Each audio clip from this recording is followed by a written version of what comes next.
Good evening. This is November 25, a little after 6 p.m. in the afternoon, and this is the Building Streets and Sidewalks Committee. To my right is Councilwoman Robin Oda. To my left is Councilman Tom Kendall, and I'm the chair, Councilman Bob Phillips. We're here to hear a staff recommendation regarding the ordinance 022-2013 regarding a vacation of an unimproved alley between Ross Street and Southview Avenue. And Mr. Titterington, will you be giving a staff report? Thank you, Mr. Chair. I believe you have a map in your packet of the alley in question. It is between Ross Street and Southview, extending from Amelia to South Market. There are 19 properties adjacent to the alley, as well as 6 of them on Ross and Market that are affected. We did hold an informational meeting on October 23rd. There are 3 property owners there that came to that meeting. The Planning Commission has recommended the vacation. Council has considered the request, asked for a public hearing. That public hearing was held, and we are recommending that Council pass legislation to vacate, after which time, when it becomes effective, then we would file that vacation plan with Miami County. And it is my understanding that all of the measurements and things are ready to go with the county, and they're going to actually do the replatting soon. In your packet, you have a copy of the actual vacation plat.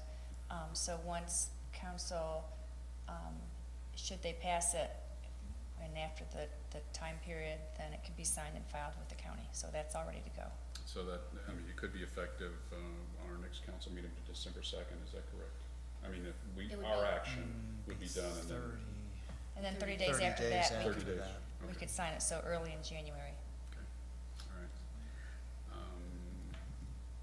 I don't think there are any other questions, but there have been no other citizens come forward as of this date, pro or con, other than the folks that we've already heard from. Yeah, the 2 properties owners, or there was 3 people representing 2 properties that were at our meeting. We spoke with them, and we have not heard from any other people. And they were all supportive and signed off. Yes, on they it. were.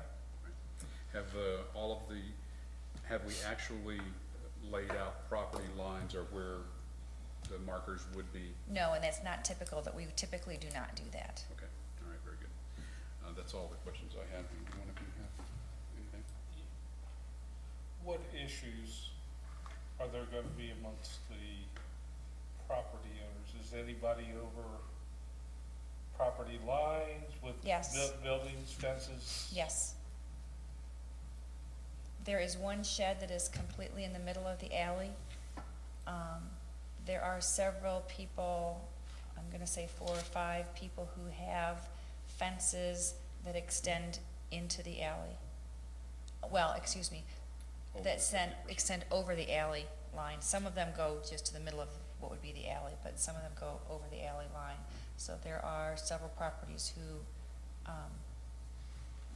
could have issues, but they have been told about that.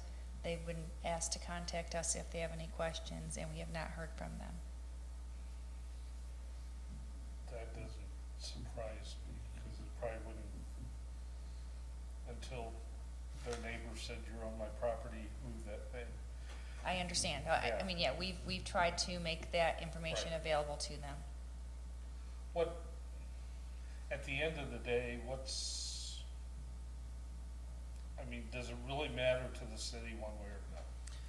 Well, one of the primary reasons the issue came up in the first place was it is unimproved, so we don't have any maintenance as far as pavement or anything like that. However, there are trees, there have been trees on the property that have caused some problem. We've had to go in and maintain, and it's just an issue that we have no need for the property. It's just less property that we need to maintain or want to maintain or be involved in, so it's easier just to divide it in half and split it up. Are there still trees? I thought we took down We took down, did we take them all down? No. We took down the large trees that were, of some, I guess, structural concern. There are some smaller trees, a lot of what I'm gonna call scrub trees kind of things through there. So there could continue to be some maintenance issues. Okay, so you say they're just, it's not trees that I the mean, residents have there might be planted? one or two trees that are in there that are, you know, what I'm gonna call a nice tree, but, most of them are not nicer trees. Right, We took care of the problem trees, but there's Right. other plants and trees there. I'll tell you my concern, I'm afraid we're gonna open up Pandora's box and, you know, once we would give it back to the citizens, that if somebody's over the line with a fence or a building, you know, where you may have a happy neighborhood now, it could turn into World War III. So everybody's starting to voice their concerns because people invading their property lines. That's my concern. I'm sorry, go ahead. I was gonna ask, who, for somebody who, like the shed that's over the property line, does the neighbor have to contact that neighbor and ask them to move it? Or does the city say, who initiates the movement? It really, we will not initiate requiring it to be moved. Legally, if the shed is on the other person's property and they don't mind, there's nothing that means that it has to be moved. The other thing that could happen if the neighbors were to, agree to it is, you know, you get half of the alley and I could ask you to buy your half so that I get ownership of all of that. So there are lots of options that people will have in order to mitigate any of issues of the shed, for example. But that's all up, I mean, really, it's up for them to decide how they want to do it. It can stay the way it is, right? It can stay the way it is with the property line down the middle of the shed, and if they don't care until someone has an issue with it, then it would stay that way. It's probably a much kinder, gentler approach, because if it didn't get vacated, then they would be part of the easement area, if you will, and we might have to go in. Or if we ever had to do any maintenance and we had to get through there, then we could just take the fence down or take the shed down and not have to worry about replacing it because it's not there legally. So Should this they- way, each of the properties can work together, and if they need our support, if they need us to look at where the lines are and help them scope that out so they understand where to move things, then we'd be glad to help them. And we've made that known to them already. Should they have known where the line was when they built the shed? They should have, yes.